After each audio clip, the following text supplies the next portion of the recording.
My wife's stepsister, she's had a few drinks, and she's giving me that look. You know that? Time out. Sorry, guys. The drunk sequence with the stepsister saying, "Hi, can you walk me home? I've had too much to drink." That happens further on in this video. We got to stop right here. We'll get to that later. My name is David, and a year ago at Christmas, my wife's family was paranoid I was going to get kidnapped. I was visiting my wife's family in the province, Zamboanga del Norte, and my wife's family was very protective over me.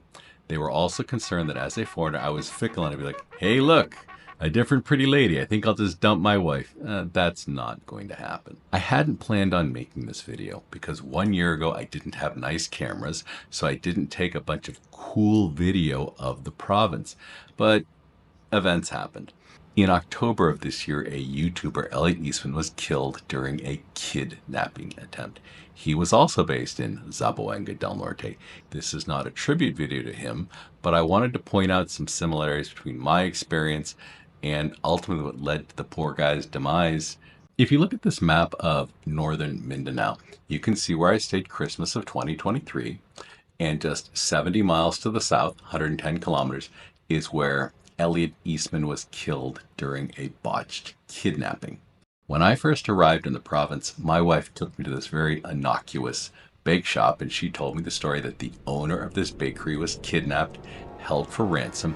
His family paid it immediately, and he was returned. There was another story she told me about the son of a local politician. He was kidnapped. The police were brought in. They went out with boats, and they got the kid back, and the kidnappers never returned. We stayed in a resort which was on the beach. There were security guards. This is not a resort like Disney Resort in the United States or some Bahamas resort. This is a small hotel with some security guards.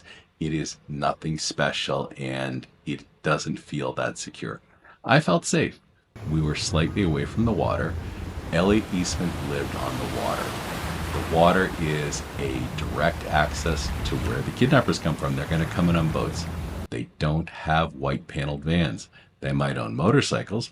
They are not going to get you on the back of a motorcycle during a kidnapping. The kidnappers in this area might or might not be Muslim. It's not a heavily Muslim area. In fact, my wife's family is Protestant. The kidnappers Hey. are just people who think that a white guy is rich.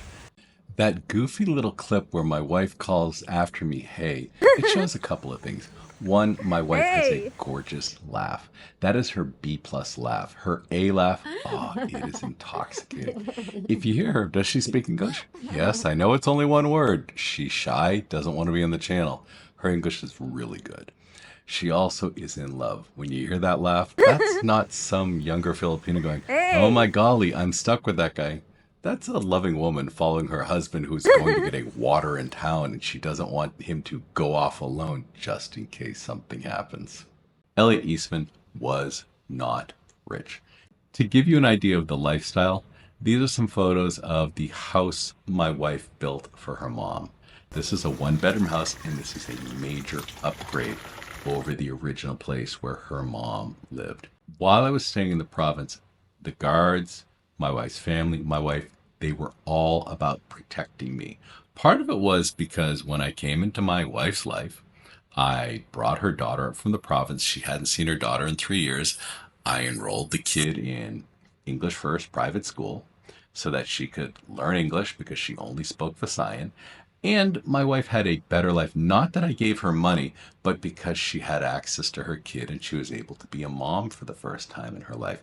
One night I wanted to use the internet, which meant I had to go out and sit at little tables outside. They have these little internet boxes where you put in coins. Elliot Eastman had one of these boxes in his Sari Sari store where he lived, and I was going to sit out and do work. My wife insisted on coming out with me to protect me.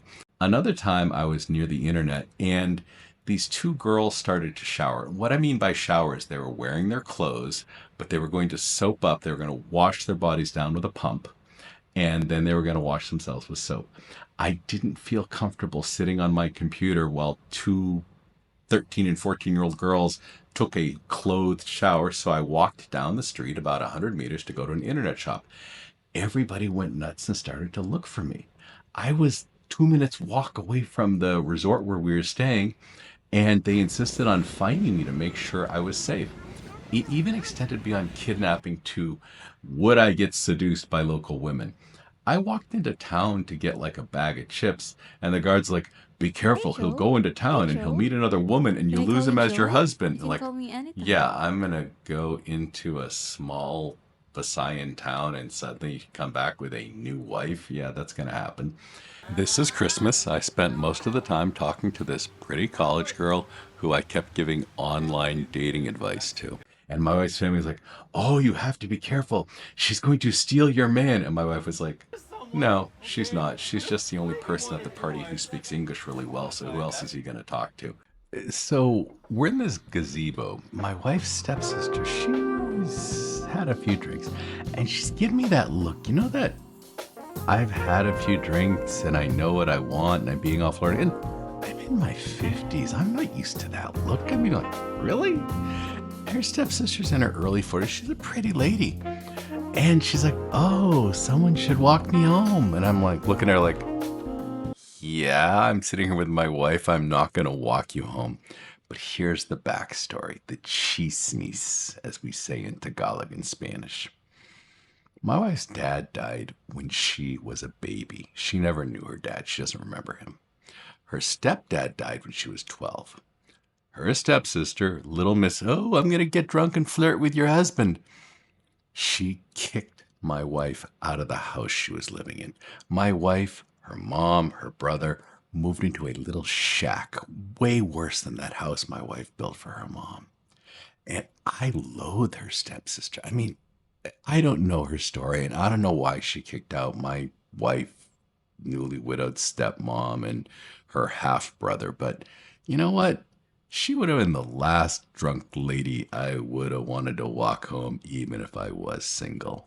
The genesis of this video was a comment where somebody asked me to discuss Elon Musk's Filipino mansion. I was going to compare the mythical Elon Musk mansion with ...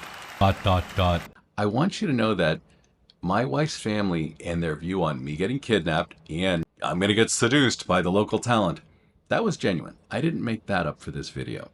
I also don't want you to think I was exploiting Elliot Eastman. He just happened to be close to me, so he got looped into this video. One of his last posts on YouTube said that he had opened a store in the most dangerous part of the Philippines for foreigners. This is hyperbole. There are more dangerous areas, especially internal to Mindanao. Guys, I can't make a Trump video every time. I have to cover other topics. After my highly successful Trump video, I put out a video called An American Terrorist in Manila. It is a funny breakdown of a movie that was shot in Manila, and I ripped it apart for its inaccuracies and its horrible treatment of Filipinos. I got 32 views on that video compared to 15,000 on a Donald Trump building. Anyways, I'm working hard for you guys. I'm trying to make videos you like. I'll catch you in the next one.